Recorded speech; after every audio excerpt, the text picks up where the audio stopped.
भारत के दुश्मन सुनो, तुम्हारे नाम खुला संदेश है ये। भारत के दुश्मन सुनो, तुम्हारे नाम खुला संदेश है ये। पंजाबी, गुजरात, बिहारी, हिंदू मुसलमानों का देश है ये। तुमने तो बस मजलूमों का बेजा खून बहाया है। इस गुलशन में उसका हक है जिसने खुद को मिटाया है। ये धरती है भगत सिंह की, बाबा भीमराव महान की। ये कैसी तस्वीर बना दी तुमने हिंदुस्तान की। ये कैसी तस्वीर बना दी तुमने हिंदुस्तान की। जय हिंद। जब भारत देश पे जब अंग्रेज राज कर रहे थे, जब वो भारतीयों को मार रहे थे, भारतीयों पे अत्याचार कर रहे थे, जब भी भारतीय उनके खिलाफ बोलते थे उन पे झूठा केस लगाकर जेलों में बंद करते थे, भारतीय घर जलाते थे, अत्याचार होते थे।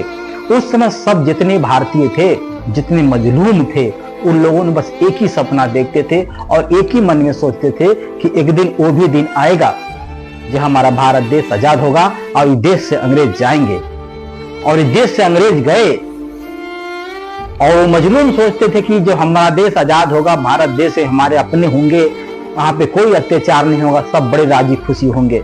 अपने दिल पे हाथ रख के बताइए, अंग्रेज के गए हुए लगभग 78 साल हो गया, लगभग 78 ईयर्स हो गया। क्या आज भारत में लोगों पे अत्याचार नहीं होते? क्या आज भारत में लोगों घर नहीं जला जाते? क्या आज भारत में कोई भी सरकार खिलाफ बोलता है, क्या उसको जेलों में बंद नहीं किया जाता? आज भारत में लोगों पे जबरदस्ती टैक्स नहीं लगाए जाते?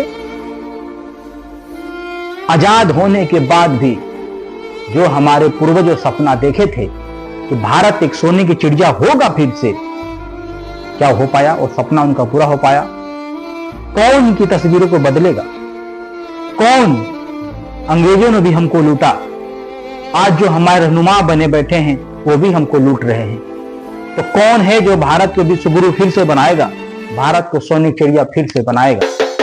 भारत भारत कहने वाले कब तक रागी गाओगे? मेरे भारत को आज के नेता लंदन कब बनाओगे? हिंदुस्तानी का कोना कोना हर हिंदी का सपना है। कन्याकुमारी से लेकर कश्मीर तलक सब अपना है। ये धरती जागीर है हम इंसान की। ये कैसी तस्वीर बना दी तुमने हिंदुस्तान की। ये कैसी तस्वीर बना दी तुमने हिंदुस्तान की। नाम के एक विचारक हुआ, वो समस्त भारत में भ्रमण करने के बाद एक किताब लिखी है। और जब मैं उस किताब को पढ़ता था तो मुझे बहुत हैरानी होती थी। उन्हें ऐसी बातें लिखी है उसमें। उन्होंने लिखा है कि मैं भारत गया और वहां से खबर लेके आया हूं, India is rich country where poor people live. लिखा है कि भारत एक अमीर देश है जहां गरीब लोग रहते हैं। तो बड़ी हैरानी होती थी कि भारत जब गरीब अमीर देश है तो वहां गरीब लोग क्या कर रहे हैं, और जब भारत अमीर है तो वहां के लोग गरीब कैसे हुए? फिर मैंने पढ़ा, फिर वही लाइन लिखी थी, भारत एक अमीर देश है जहां गरीब लोग रहते हैं। फिर इसका जवाब ढूंढने के लिए मैं दूसरा पन्ना पलटा तो उसी में जवाब मिला और कहता है, भारत के लोगों को वो मजाक कर कहता है कि भारत में धन छुपा हुआ है, भारत धनवान है, लेकिन भारत के पास वो जवानी नहीं है जो धन को निकाल दे और देश को धनवान बना दे। भारत में धन है लेकिन भारत के पास वो यंगरनेस नहीं है, भारत के पास वो जवान युवा नहीं है। जो भारत में अपने आप को जवान समझते हैं वो शरीर से जवान दिखते हैं लेकिन मन के तल पे बूढ़े हो चुके हैं। भारत के जवान सिर्फ शादी करना, फैमिली बनाना, इसी को अपनी जवानी समझते हैं। लेकिन जवानी का ये मतलब नहीं है। जवानी का मतलब है कि अपने देश के लोगों को भी जो परेशानियां हैं, जो देश के लोग जूझ रहे हैं, और उस परेशानियों से निकालना युवा का पहला कर्तव्य है।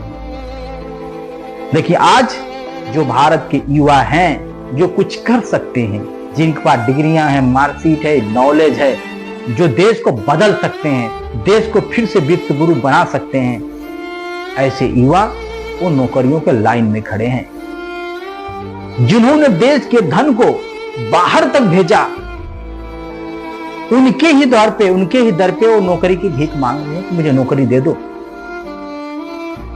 मैं कहता हूं कि देश के नेता किसी को भी नौकरी, पूरे देश को नौकरी नहीं दे सकते।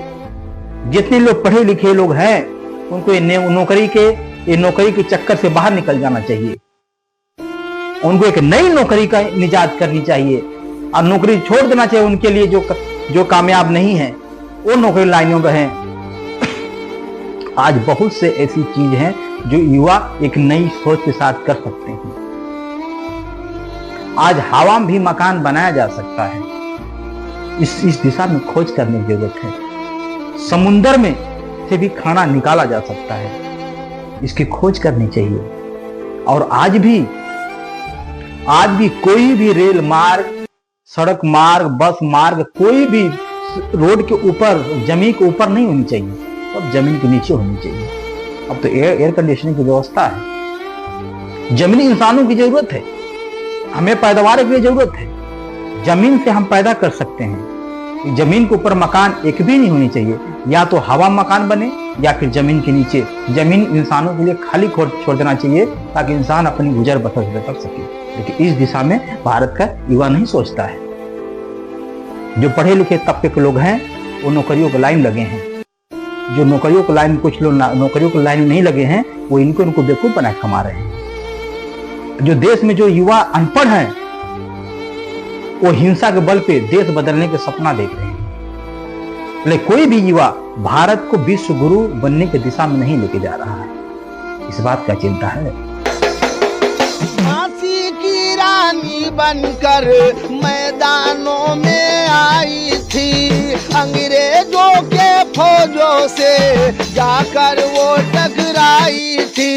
वक्त पर तो पेश करेंगे हम सब कुर्बानी जान की। ये कैसी तस्वीर बना दी तुमने हिंदुस्तान की, ये कैसी तस्वीर बना दी तुमने हिंदुस्तान